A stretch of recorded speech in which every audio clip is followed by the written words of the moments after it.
Ouch.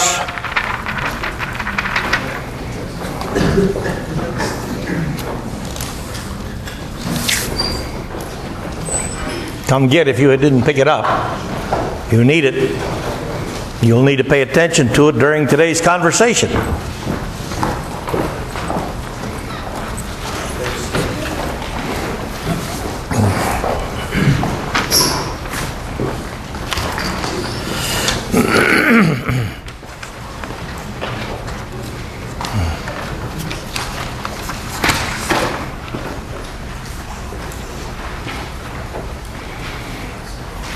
As a general reminder, if I make handouts available, it's likely that the information contained in the handout will be part of the discussion that we are about to engage in.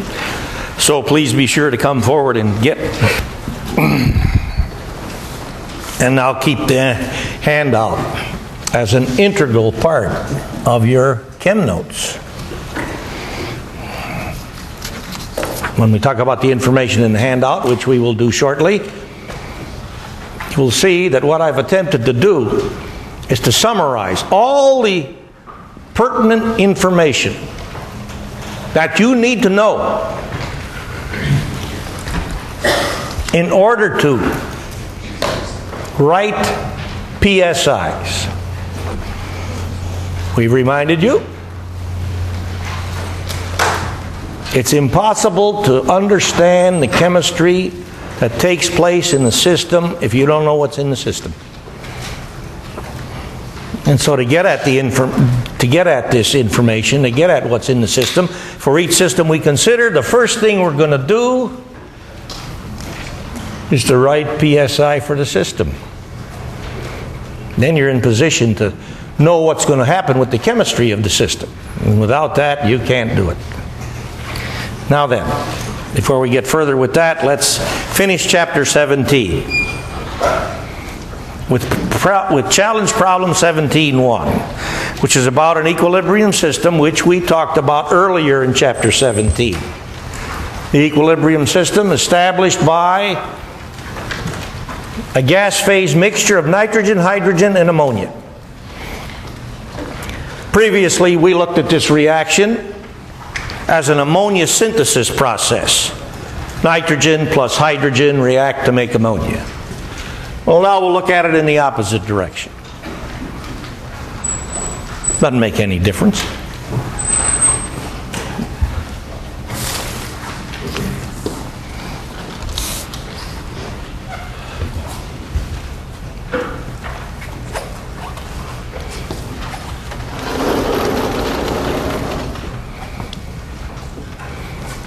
And so we shall imagine, again, to be able to focus and understand the chemistry rather than complicate the problem with arithmetic.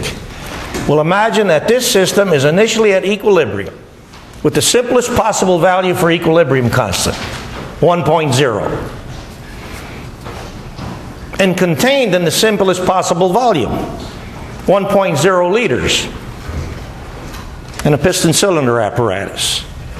An apparatus which will allow us to change the volume of the system by applying pressure which reduces the volume or reducing pressure which increases the volume. But so long as this system has a volume of 1.0 liters, we have the numerical simplification given to us by the fact that at a 1.0 liter system volume, molar concentrations for all system components and total moles are numerically the same. If we change the volume, however, from something other than 1.0, that statement is not true.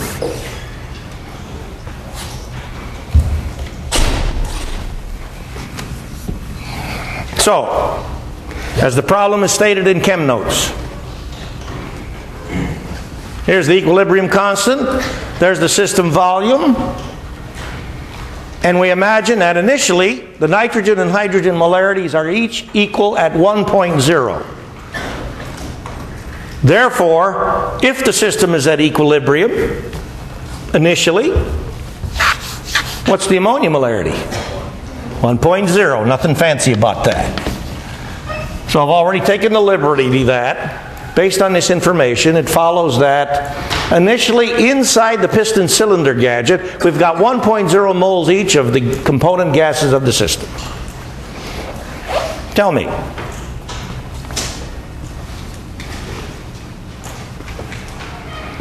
if this system exists under normal laboratory conditions,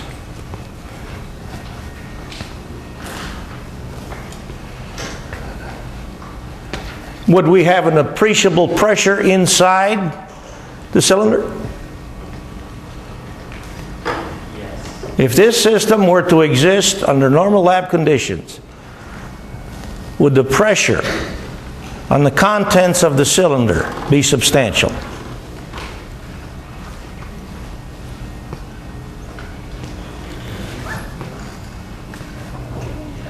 Why?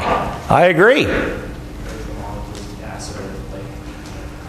Well, we know gas molecules are in rapid motion, but at 298 K, which is so-called normal laboratory temperature,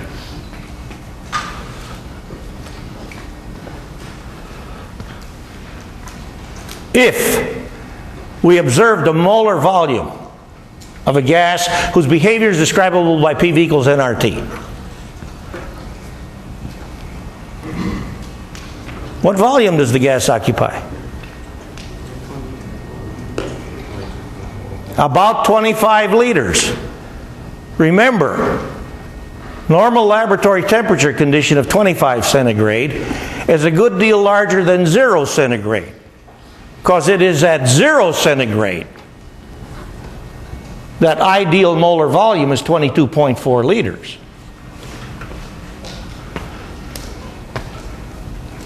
At the higher temperature, the gas expands.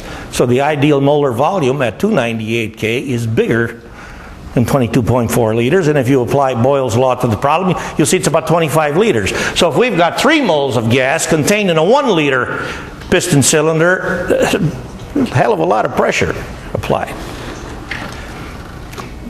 In any case, I say this just to try to get you to understand what the physical reality is of this system, if it existed.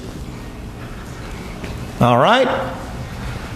Now then, systems at equilibrium, 1 mole each system component. 1 liter system volume. I'm going to grab a hold of the handle on the piston and apply even greater pressure. So these things, whoops, not a very good drawing. These things are all going to get smushed into a reduced volume of 0.50 liters. At the instant at which I applied this increase in pressure to reduce the volume, and then when the volume is reduced to 0.50 liters, I'll lock the piston in place. So we're now going to operate at a constant volume 0.50 liters. The direction is to calculate the molar concentration of each gas when equilibrium is reestablished.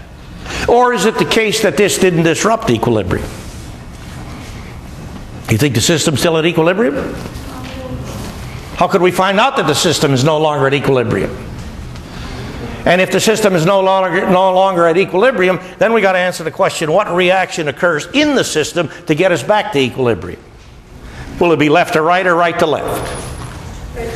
Well, first of all, a simple way to look at this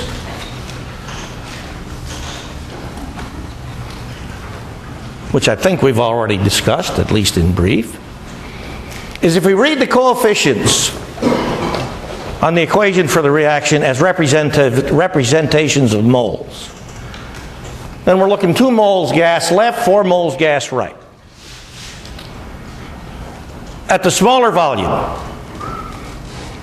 is it easier for a larger number of moles of gas to live or a smaller number of moles of gas? Smaller number.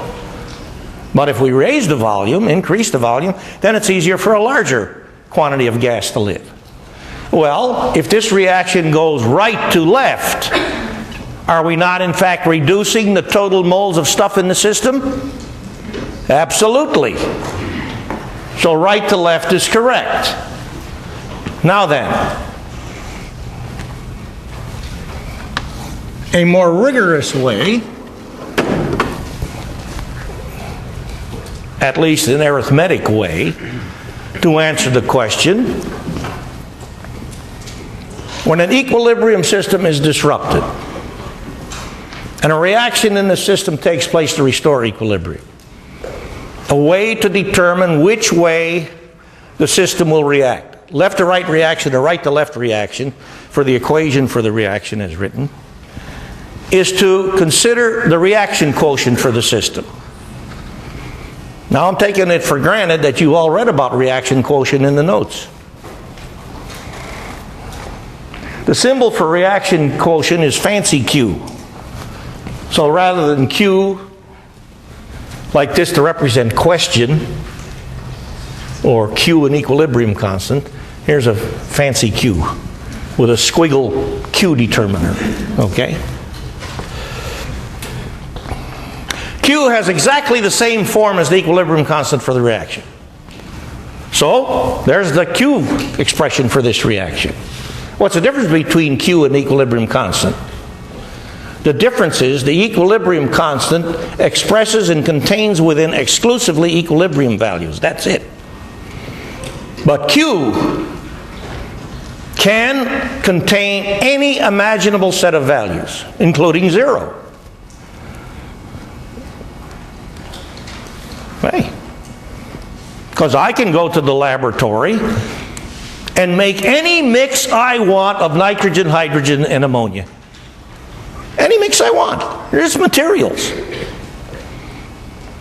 I can put nitrogen in there alone, which means it's impossible for this reaction system to exist. But I can put nitrogen in with hydrogen, and then this reaction system can exist if the nitrogen and hydrogen react with each other to make some ammonia. Or I can put in ammonia only, and this reaction can exist if the ammonia falls apart to make nitrogen and hydrogen. I can do anything I want.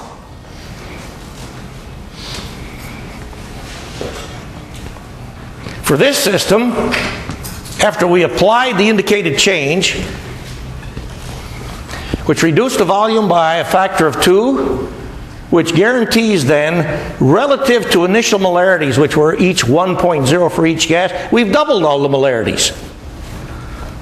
So now, molarity for each component gas to 1 sig fig is 2. So I put in the 2 values to evaluate Q, I get 4.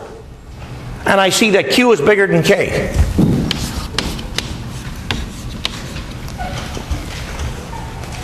K represents, the value for K represents the system at equilibrium, doesn't it? Well, what I've done tells me that in order for Q to become equal to K, the value for Q has got to get smaller. Which means these values, which are now the original concentration values established after I applied this change, these values in the numerator got to get smaller, while this value got to get larger. That's the only way I can get this thing to get smaller, based on the reaction which can occur to get us back to equilibrium. And when will this reaction stop? When this combination of terms equals 1.0, you betcha. All right. We've done the chemistry. Now then, a directive. Well, here's what I wrote, what we talked about before. Based on coefficients for the reaction, more moles gas on right side of equation for this system compared to left side of equation means we're going right to left to get us back to equilibrium. Now, the arithmetic analysis. Use the coefficients for the reaction equation as it is written as our algebra guide. What could be simpler? I mean, I'm sure you learned in 2045, and we've already reminded you about this. If you do any problem in chemistry which involves a reaction, To tackle the problem successfully, what must you have? What must you write? The equation for the reaction. Well, we already got that. And here the directive says, use the coefficients in the equation for the reaction as your algebra guide. Well, we recognize this thing is going right to left. So we're going to make a quantity of ammonia to get us back to equilibrium at the expense of consuming some nitrogen and hydrogen. So, algebraically, what would you like to put in this blank as our algebraic representative of moles of ammonia produced to get us back to equilibrium? Use that as your guide. Tell me what to write in here. We don't know how much ammonia was produced, do we? So we'll call that X. But now we're going to use this as our algebra guide. So we'll call it 2X. Okay? The 2 multiplier comes from the coefficient in the equation for the reaction. And X is telling us, as yet we don't know how much ammonia was produced, but based on the equation for the reaction, we're going to call the quantity of ammonia produced 2X. So, when we get back to equilibrium, by the right to left reaction, how many moles of ammonia will we have? How much? 1.0, that's what we started initially with, right? That didn't go away. Add it to the 2X we make.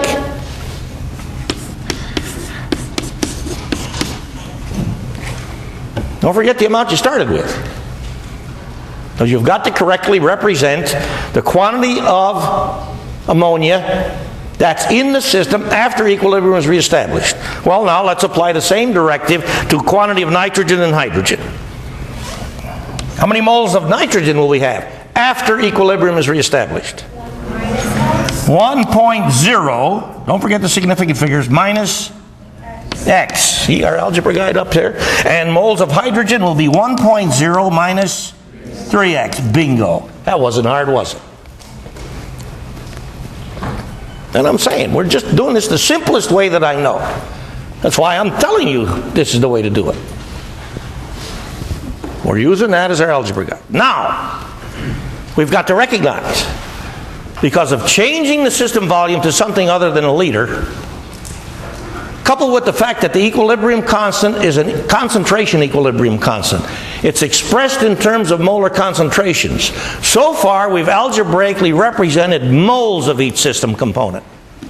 But if we're going to do some further arithmetic on this system to find out what the equilibrium molarities are for each system component, when equilibrium is restored, we've got to convert these mole quantities to molarities. Bingo. How do we convert each of these mole quantities to molarities?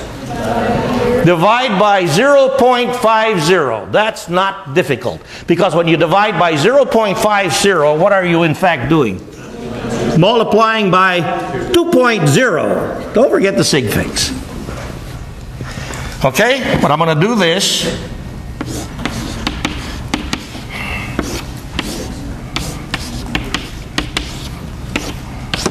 So we don't lose sight of the arithmetic, which we are about to do.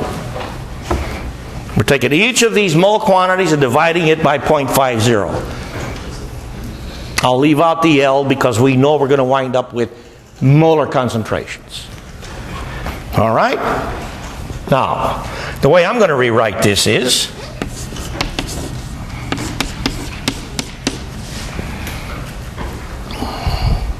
(2.0 plus 4x). 2.0 minus 2x. Oops.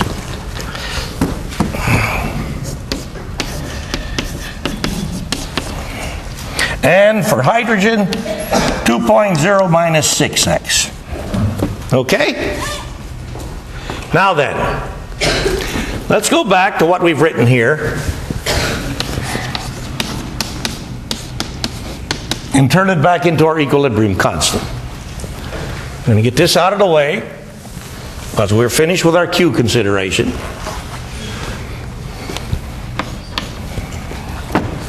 Here's the chemical form of our equilibrium constant expression. We're now going to turn it into its corresponding algebra form, so we can get at the necessary algebra and arithmetic that we have to perform to answer the question. What are the equilibrium polarities for each component?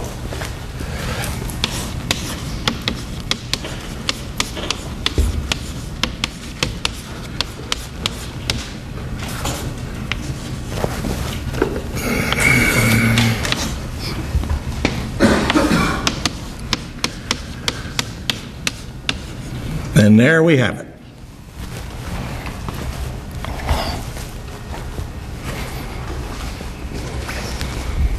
Now comes the arithmetic fun.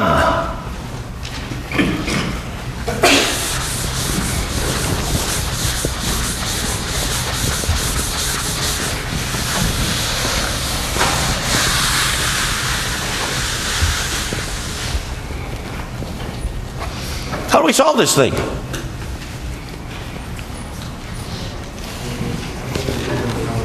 Do we get out a supercomputer? Do we scream, holler, take 2,000 aspirin and 2,000 no-dos, get out a ream of scratch paper and start scribbling like hell all over the place? Because if you try to approach this, that is to say, solving this expression for x, if you try to approach this by rigorous algebra, you're going to have a fit. That's not the way to do it. The way to do this is to think like a chemist. How about that? So here's our first illustration of how, from an arithmetic standpoint, you are to think like a chemist to solve an expression like this. Because notice that if I expand this thing, it's going to be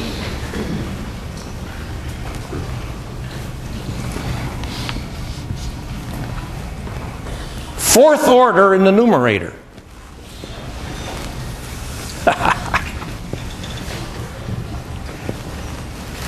You know that for algebraic expressions which are second order, you learn this in algebra class. For algebraic expressions which are second order, you have a recipe for solving. What's the recipe? The quadratic formula. And I'm going to tell you right now, soon we will get to problems which will be quadratic in nature. Anybody who will solve such with the quadratic formula will have 1,000,000 points subtracted from the first test score. Because that's not the way to do it. Because it does not involve thinking like a chemist. Now, admittedly, I'm not in position to hover over you like an investigative spirit to find out what you're really thinking when you do this stuff. Some people even have calculators which have the quadratic recipe programmed within. So I can't really stop you from using the quadratic formula. If I could, when I'm hovering about as this investigative spirit, I'd thwack you with a big stick. Say, don't do that. So instead, I will purposely compose questions and problems which will disallow you from solving with the quadratic formula. And I can do this. It's easy. And I will do this. Because I want you to learn. Shoving numbers into formulas and generating answers and thereafter bubbling in a circle on an answer sheet is absolutely worthless. And you did a whole bunch of that in 2045. You're not going to do that anymore. And now we want you to learn. Specifically, learn a bunch of chemistry. And here's our first illustration of such. Statement number 1. In this equilibrium constant expression, as for any equilibrium constant expression, molar concentrations, if the system is at equilibrium, molar concentrations can never be 0 and can never be negative. How tall are you? -3. What the hell's that mean? Doesn't mean anything. These are material quantities. They can have negative concentrations. So, as a chemist, I look at this and let this talk to me from an algebra standpoint or an arithmetic standpoint. And I ask the question, which of these terms is smallest? Now, some of you have already been through this with me because you were curious. And I see some of you who were with me to talk about this in my office. I should have you now step forward and present the remaining portion of this lecture. But I won't do that. But if you're brave enough to try it, come ahead. Which of these terms is smallest? This is the smallest term. Now, I pick on the smallest term because it allows me to determine with simple inspection the largest possible value that x can have. Because the larger x gets, the smaller this term gets, right? So I start by realizing x is greater than 0, but less than how much? 0.3. Well, it can be 0.33. It's got to be less than this. Right? Because if x is 0.33, 6 times 0.33 is a number which will subtract from this and make this concentration daggone small, but it will be above 0. Okay? But the point of this is to realize, with this simple inspection of the smallest term in the algebraic form of our equilibrium constant expression, we immediately recognize the largest possible value that x can have, which means before we've done any arithmetic, really, we know x is here someplace. It's in this box. Okay? Now we'll get at solving. To get at solving, we'll use a method called common sense arithmetic speculation. Pretty fancy. Woo-wee. Common sense arithmetic speculation.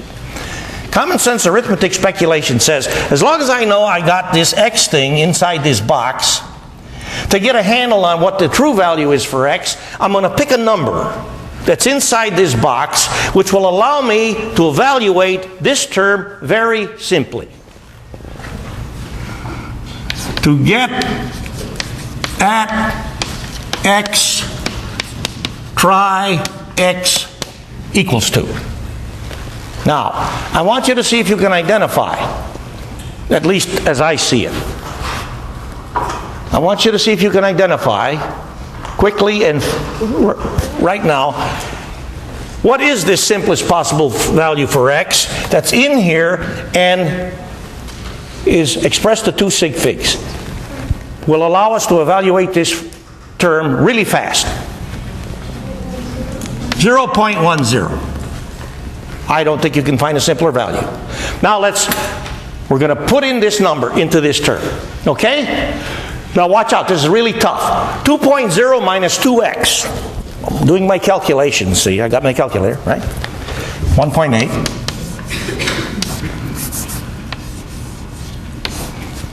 2.0 minus 6x.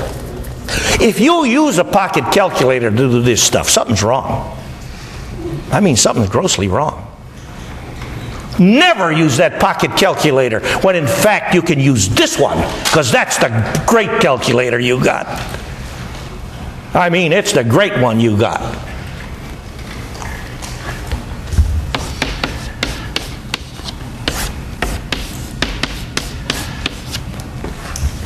Now let's use the pocket calculator. If you got the pocket calculator, get it out, push the buttons.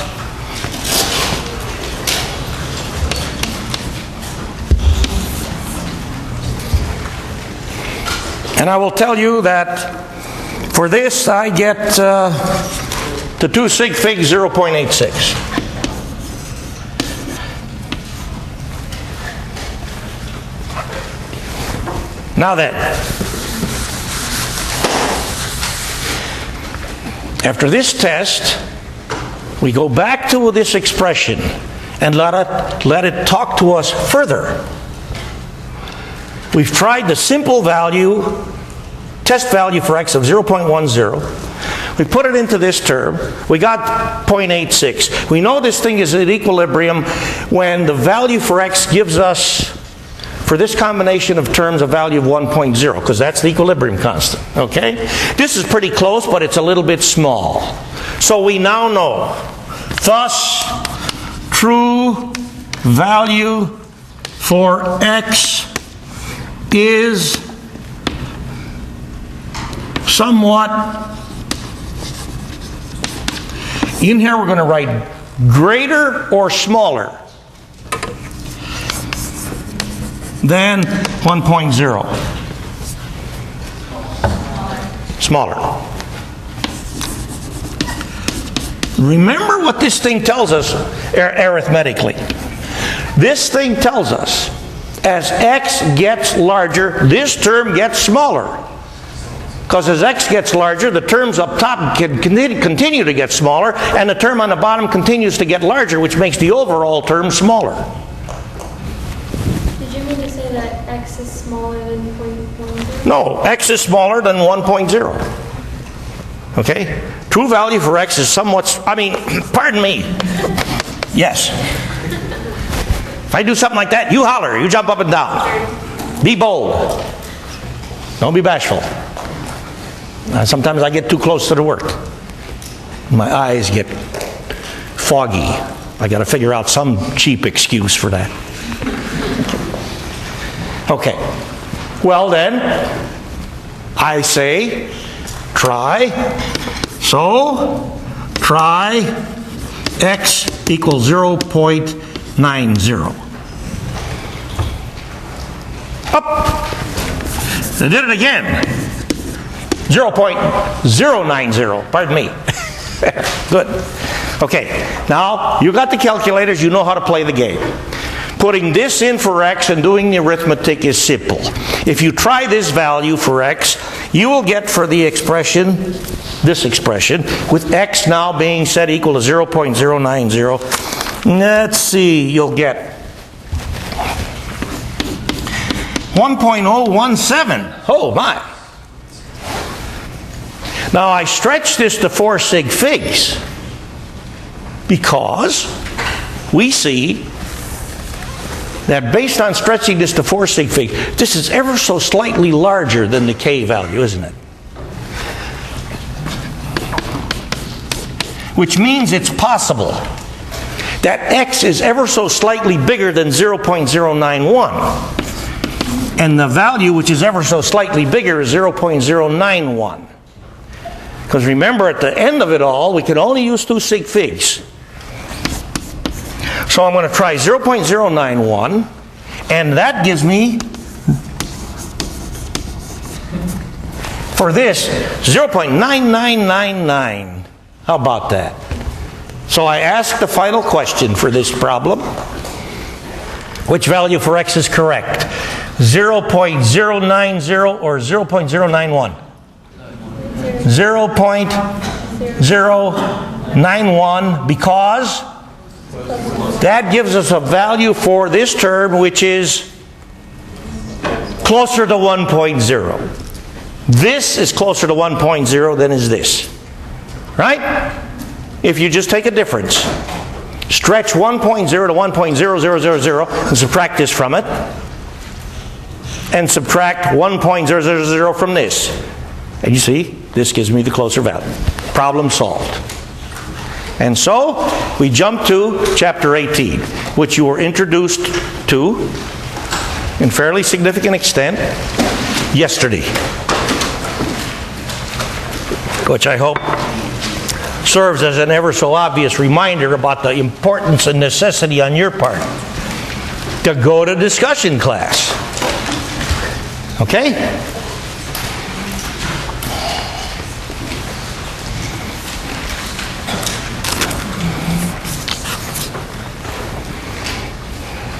Since chapter 18 is about Bronsted-Lowry acid-base chemistry, which you now know is the study of reactions which involve the exchange of H plus. A Bronsted acid is an H plus giver, and a Bronsted base is an H plus taker. So if you're looking at an equation for a reaction, and by inspection you recognize the reaction equation you're looking at involves exchange of H plus, it's Bronsted lauryl acid base reaction. And these reactions are damned important. One example.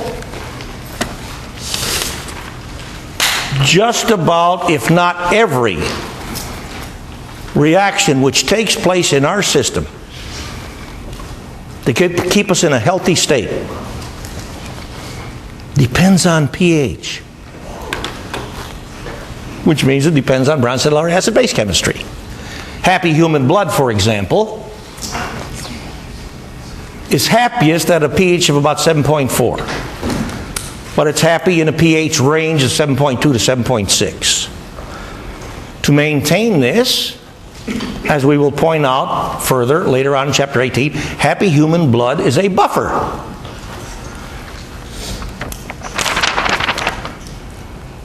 A buffer system. And we'll talk to you about the buffer components, which are derived from CO2. Think there's any CO2 inside of us? You betcha. Because when we do this, in comes the oxygen. On combustion of foodstuffs in our system with oxygen, because oxygen is a combustion supporter. If the combustion process is perfect, the reaction products are water and CO2. Thus we get the CO2. Okay? All of these inventories, which most of you, if not all of you, talked about at least in brief yesterday in discussion class, for Bronsted lauryl acid base systems.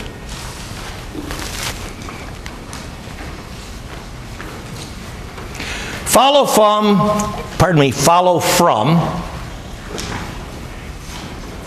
the strength of the Bronsted-Lowry acid or Bronsted-Lowry base that has been dissolved in water as the solvent to make a solution of that Bronsted-Lowry acid or base. No more, no less. You got your acid-base table, get it out. You can use the acid-base table that's in the notes or the acid-base table that's on the handout, which you all have received a copy of. Either one works fine. In fact, I've given you in the notes 2 copies of a simple acid-base table, so you can tear one out as necessary and have it travel through the notes with you as we go along. It's all for your convenience.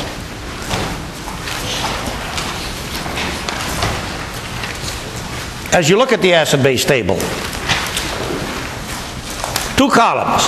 Acid column on the left with the acids positioned in order of increasing strength from bottom to top, which makes it ever so obvious that when each of these acids loses H plus and converts to its conjugate base,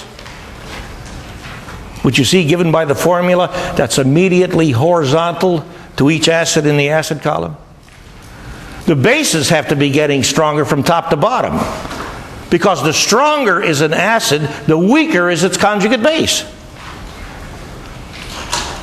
HCl is a marvelously strong acid in water because chloride ion is such a weak Bronsted base. Even though it has a minus charge, it's even a weaker base than water. So in water solution, chloride ion cannot compete at all for H+. Chloride ion will never pick up H+ in water solution until you make the H+ molarity on the order of 8 molar or greater. That's pretty concentrated. Then you can start getting tiny but measurable quantities of unionized HCl molecules. Now, look at the top horizontal line in the table. It separates, for our convenience, in the acid column. The strong acids from the weak acids, with one exception. The strong acids in our acid-base table, in the acid column, are hydronium ion and all the acids listed above. Those are the strong acids. Okay?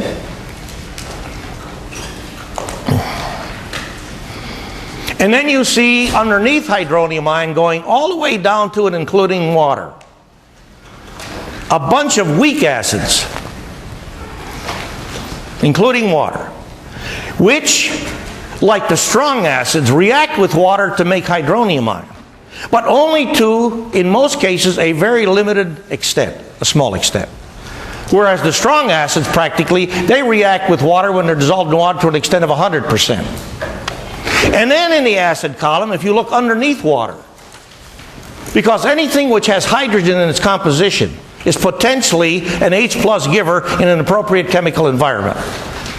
But in water solution, practically speaking, the acids you see in the acid column, which are weaker than water, so their position in the column is underneath water, are so weak they will not be found to be H+ givers in water. That tells us how that table is to be read with respect to strength. Now what I want you to do is to start thinking about problem 18.9. We'll say a whole lot more about the PSI stuff on Friday, but I want you to start thinking about this problem. Because the leveling effect, which is very much a part of this acid-base stuff, tells us in water solution, the strongest acid which can ever be present in high concentration is hydronium ion, which is the conjugate acid of water, the solvent. And the strongest base which can ever be found in high concentration is hydroxide ion, which is the conjugate base of water, the solvent. So I want you to write the formulas.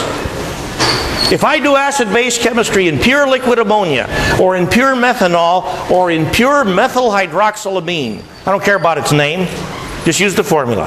I want you to write the formula for each of these liquids for the strongest base, strongest acid and strongest base respectively, which can be found in each of these liquids. We'll start you with this one. Ammonium ion, which is the conjugate acid of this, and the amide ion. I don't care about its name, which is H2N minus, because that's what you get when this thing loses H+.